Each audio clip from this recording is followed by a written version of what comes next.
Hey, peace world. Had to jump in with a little morning wood. My name is Wood. Please check me out over at www.bitedownboxing.com. You can also find the It's Always Personal podcast that's out there on Google Podcasts, Apple Podcasts, and Spotify.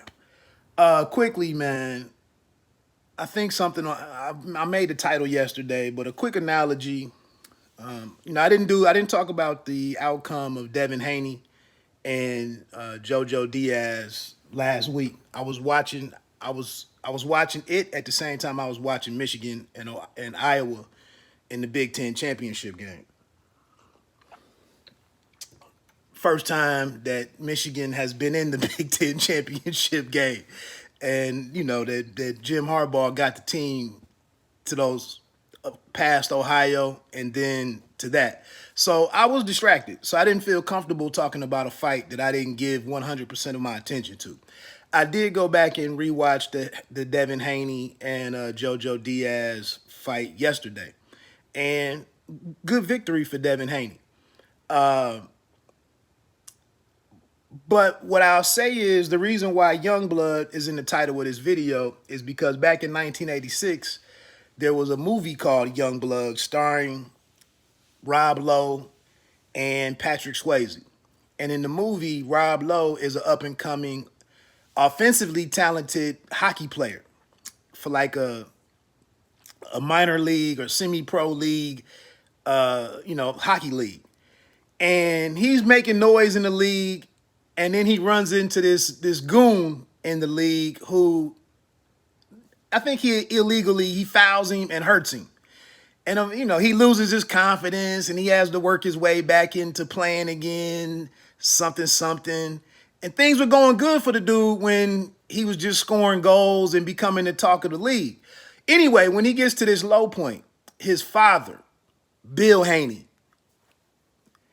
Rob Lowe is Devin Haney. But when he gets to this low point, his father had never really shown a lot of interest in his career, not the interest that he wanted, because his father had flamed out in hockey as a younger man. So he didn't want to, he knew how that disappointment and that doubt and that depression that he experienced, he didn't want his son to experience that. So anyway, as Rob Lowe's character is working himself back to go return to hockey, his dad meets him out in the shed with his hockey stuff on. And he's like, what the hell is going on? Well, his dad showed him some tactics for him to take care of that goon the next time that he ran into that goon. He showed him he gave him some seasoning to show him how to not fight this goon fair and square. You need to kick his ass. You need to get some respect. You need to beat his ass so that he never tries you again, and that none of these other players try you again, and that you can go on and elevate yourself to the NHL and get off of this semi-pro shit. So, of course, his dad shows him this little stuff to do, how to fight with skates on and how to fight in hockey. And he goes and beats the goon up, gets the pretty girl, and the movie is over. So what I'm saying is, when I watched the fight the other night with Haney and Diaz Jr., it's a good win. That was his best opponent, a younger, former featherweight champion. No, I'm sorry, junior lightweight champion, and he won probably 9-3, at the worst 8-4. JoJo Diaz made a bit of he made it a little rough, a little, late. Maybe he won the 12th round. He won what, the 4th round and maybe the 9th round or something. Okay. I just don't, the one thing, and Richard Pryor, I believe, said he never met anybody who said they wanted to grow up to be a critic. This is really not being critical of Devin Haney. This is definitely not moving the goalposts for Devin Haney. I'm being consistent. The younger generation of fighters, the new wave of fighters who are coming into the game to replace the guys who are, teetering into retirement, you have to do something to keep up with them. So it blew my mind the other day when one of my favorite people, I told him that fight was not a star-making performance for Devin Haney. That was not a breakthrough. That was not an impactful performance for Devin Haney. It's a good win. It advances his career. But what boxes did it check other than get a victory against a good name? And the dude, and my man, Latoris, my man texted me back and said, what more did he need to do? Or what is my definition of a star-making performance? Bro, what are you talking about? And I love Latoris, but Virgil Ortiz Jr. against Maurice Hooker. Maurice Hooker was a 140-pound champion, came up to 147. They had an excellent fight. He stops Mo Hooker.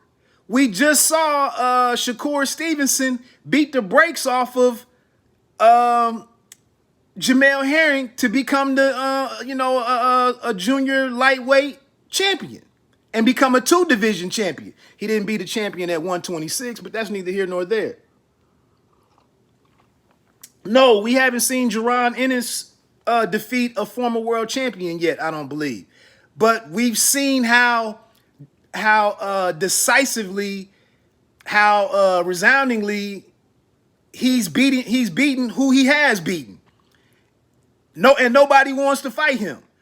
Who else out there recent? We just saw Conor Benn stop a former 140-pound champion in Chris Algieri and sleep the man. Like, I'm not moving the goalposts on Devin Haney. I like Devin Haney. I'm just saying, for a 12-round fight, you're a champion. You're going to be fighting 12 rounds. Maybe you don't have the power that Virgil Ortiz Jr. has. You know, his record doesn't indicate that. Virgil Ortiz was like 15-0 with 15 knockouts or 16-0 with 16 knockouts. He is a knockout artist. Devin Haney is like 27 wins now with 13 or 14 knockouts. He's not a knockout artist. Okay. The fact of the matter is, though, we got Diaz going back to his corner in the second round like, oh, he can't hurt me. It's going to be a long night for him. So that's another part of an impressive performance. Beat the hell out of guys. Beat the will out of guys so that they don't compete late. Beat a guy so that he isn't trying in the 10th round. Beat a guy so that he isn't trying or isn't really trying in the 11th or 12th round. Like, you have to take these guys soul. How this is not new. I'm not saying anything that's been the standard since we've been watching this thing. The first goal, the first objective is to get the victory. By all means, legally, in the ring. He did that. But at the same time, and I don't know why Eddie Hearn and even Bill Haney as manager and father and chief second and all that type of stuff, I don't know why they fought in that, and Eddie Hearn, I don't know why they fought in that arena. Probably the Hard Rock Casino probably would have been a better situation. Maybe Aria, maybe Mandalay or some of the older ones. There was a better venue in my opinion. That was like way out over the skis to just think, well, we got a former world champion coming in here. It's a big fight. It's a huge fight. And then you got the building is all dark and shit because you're trying to hide that it's nobody there. So another thing, you're from Oakland or the Bay Area, but you live in train and you live in train in Las Vegas, but you don't really sell any tickets in your hometown. So again, your stock is not rising. Perfect example, Gervonta Davis against Jose Pedraza back in 2017 or whatever it was. Star-making performance. Monday morning, your victory reverberates through the boxing world. star-making performance. When I got to sit here and figure out and look for what you did that was great, then something didn't quite go right. You know, you got to go beat that man up. He wasn't all beat up in the face. Like I said, it's a good win. Now, and the question coming out of that is, who's your next big fight? What else? What can the team do for you to help things continue to go in the right trajectory? They don't know. They got to sit here and, you know, Kambosos holds all the cards. And he's with Lou DiBella. And you think Lou DiBella is going to squander an opportunity to, I mean, now Kambosos can say he's been vocal about he wants another big fight. The business people are going to be like, nah, we need to slow walk this and see how we can maximize this moment for you to make sure we get every dollar possible. Let us take care of how you get moved. Multi-fight deal, whatever, who knows? So, like I said, it wasn't a horrible result for Devin Haney. Ryan Garcia, Devin Haney's somewhat nemesis, rival. Ryan Garcia knocked out Luke Campbell. People were excited about that. I really wasn't all that excited about that. But again, I'm not moving the goalposts on Devin Haney. I just think, you know, and I'll give it to him. JoJo Diaz was a southpaw. Maybe the offense wasn't free flowing, the combination punching there wasn't there because of the whole situation, you know, orthodox fighter versus a southpaw. I'm even willing to look at that reasoning. I'm not even calling that an excuse. I'm looking at that like, you know, that's a factor. You know, maybe we didn't see some things because of that. I'll give him that. But again, all night long, you know, the stiff arm, right hand to the body, right hand to the belt line, you know, decent body work, but you have a 7-inch reach advantage. You know, his jab was decent that night. But again, to never walk forward, to never walk that man down, and never get him into the ropes and beat on him, to not beat him up. Sometimes in a boxing match, you have to make it a fight. You have to break it out into a fight. You have to impose your will on a guy. You need some combinations. You need to stagger a guy, score a knockdown, make the dude retreat. It's different things that you got to do in a fight when you really want to make a statement. And I think, you know, and lastly, and this is no different than Emmanuel Stewart. Emmanuel Stewart was a hell of a nice guy, but when it came to boxing, he made it very crystal clear that he loved concussive stoppages. Like, I want you to hurt and punish that man across the ring. You are in here as a prize fighter. You need to hurt that man over there. It's a blood sport. And Emmanuel Stewart, and don't tell me he did that with heavyweights. No, you know that he started with the small guys up at Kronk Gym. So I'm sitting here now like, you got to figure out a way to be destructive and violent and nasty and get results. But for Haney to go out and select Ben Davison as like a co-trainer, secondary trainer or whatever, Tyson Fury has already walked away from Davison, saying that he had me being too finesse. He had me relying on finesse. I need to be walking forward, being destructive and nasty. And Devin Haney is a big lightweight. Dude is coming in the ring at 150 or 155 or something. Why are you sitting back here waiting and trying to counterpunch all night? All night. You know, at some point, change it up. So anyway, man, we'll see who he fights next, what they can get lined up. He is a world champion.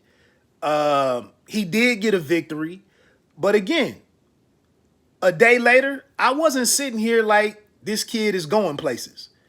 Like I said, Virgil Ortiz had a dude coming up to his weight division in Maurice Hooker, punished him and got him out of there. Former Olympian and Mean Machine, Kavaliauskas, punished him and got him out of there. Jerron is doing his thing. Shakur Stevenson just beat the brakes off of Jamel Herring.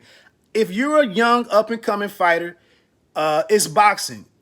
You keep what you kill, or you eat what you kill, whatever it's called. You don't get better, and your career doesn't start looking better because it's someone else in the division making noise. You got to go out there, and every time that you get a night, every time that you get a date and you headline, you got to go out there and deliver. And yes, he beat JoJo Diaz, but it was just a decent fight in an empty ass building.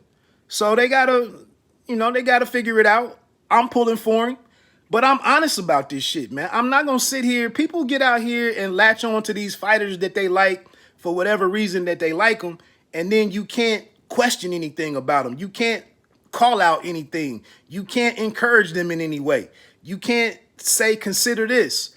I don't understand that, but I'm being consistent. So anyway, that was my thinkings on Youngblood, Devin Haney.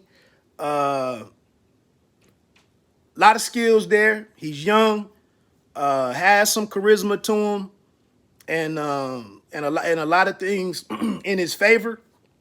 But you got to do something to put asses in seats, and you got to do something to make people tune in.